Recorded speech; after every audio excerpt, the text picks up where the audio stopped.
This is extremely good news for the San Diego Padres. The pitching staff is all coming together just when the team needs to bounce back the most as they become within striking distance of taking over the NL West.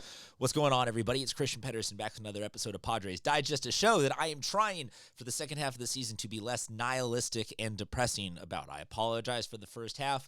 As a person who's grown up a Padres fan, it is hard to still separate my fan overreaction from alleged media personality and fair and balanced Padres analysis. Getting there, trying, my bad. If you want to join along in that process, you can hit the subscribe button. If not, no worries. I want to talk about the pitching staff, and I want to talk about the extremely good thing for the San Diego Padres, and the extremely good thing for the San Diego Padres is this right here.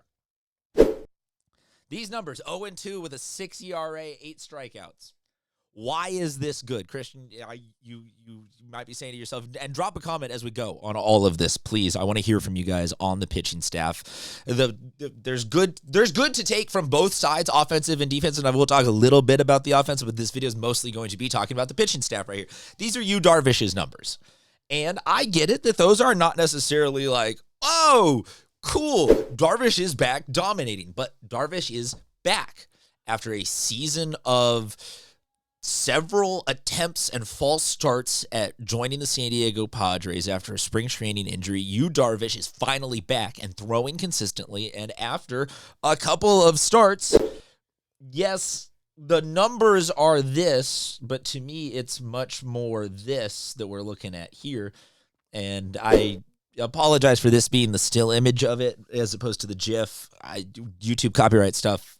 You get the sense, though, of what I'm saying here is that if you look at these overlay videos, which I absolutely love online, his stuff is there.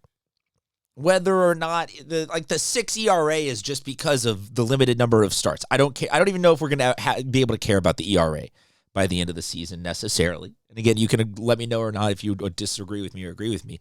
Let's look at the wins, losses, but I'm here for the strikeouts and the whip for Darvish.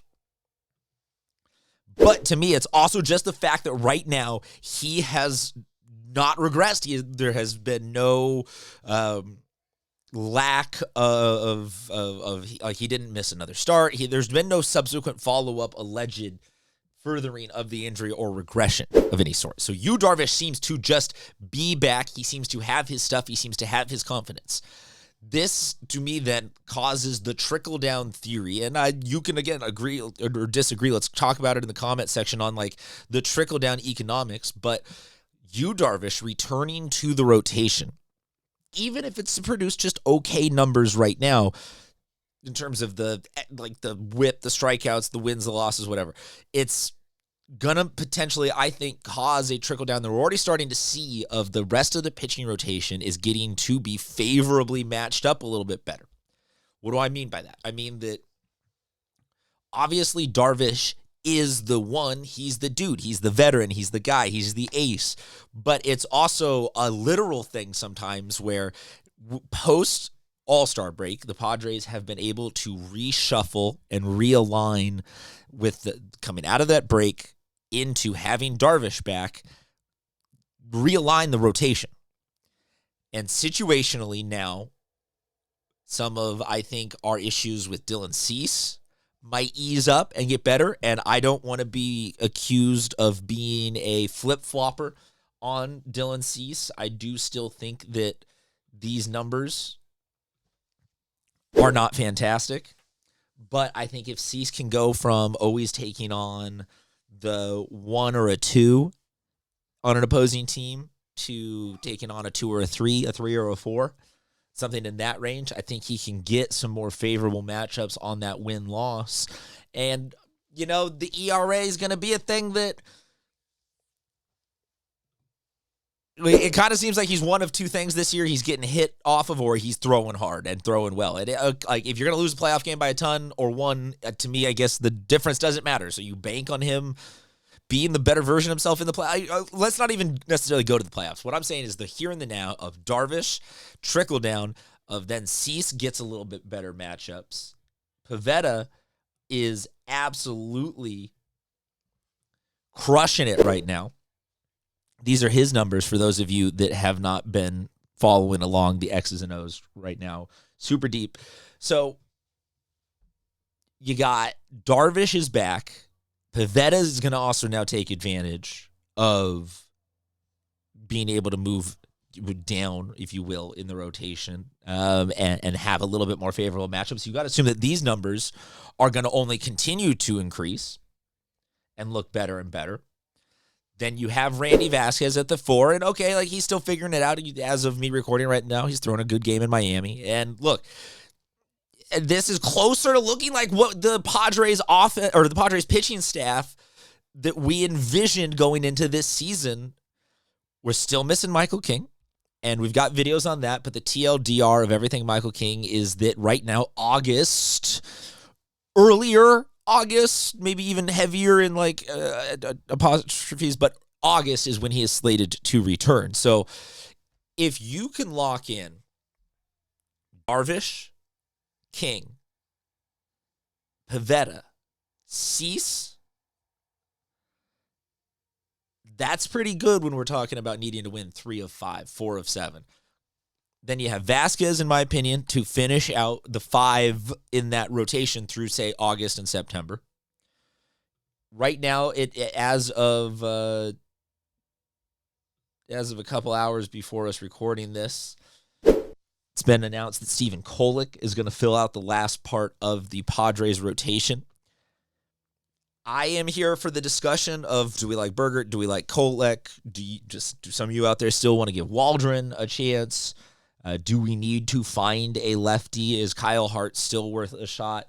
A bevy of options now. But again, this is actually what we had envisioned the Padres pitching staff, or at least the starting rotation, to be looking like. Is that the question is, who's the 5? And let's figure out who's the 5 and not have to stretch everybody super thin. And the Padres have survived a couple of serious ebbs and flows this year in terms of their health on both the offensive and the pitching side. And I think that you can largely also say for most of baseball, very rarely do all teams get everybody hot right at the same time. You kind of go through stretches where some people are hitting poorly, some people are hitting better.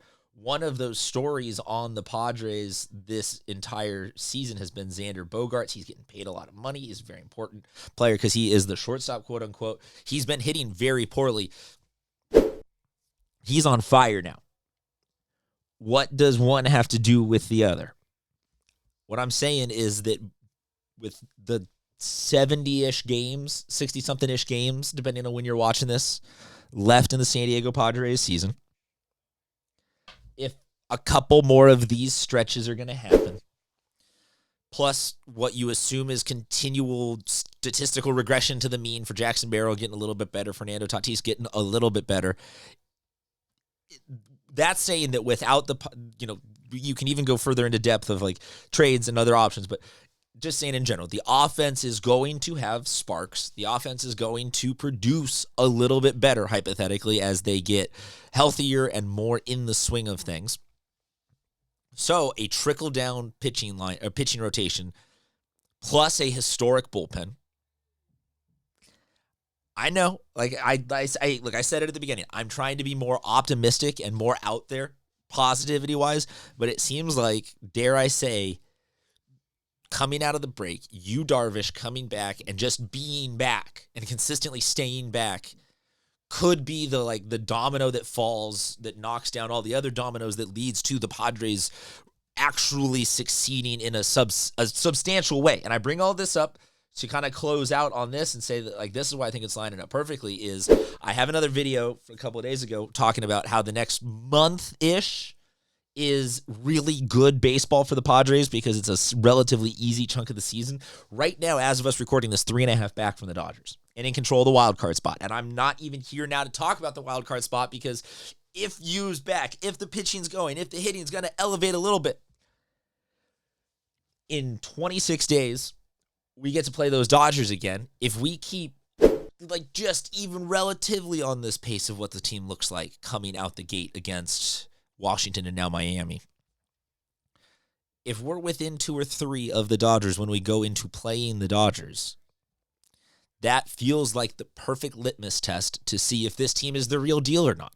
So that'll be my qualifier. That'll be my little bit of, we could still go there within 3 and lose those 3 and be 6 back. And okay, little bit of reality based with this, but it kind of seems like it's all clicking, that you coming back is going to lead to this release of the pressure on the rotation and let everything kind of start to really gel and vibe. But let me know what you think. Drop a comment below, and like I said at the beginning, if you could hit the subscribe button, it would be much appreciated. Until next time, we'll talk to you guys soon.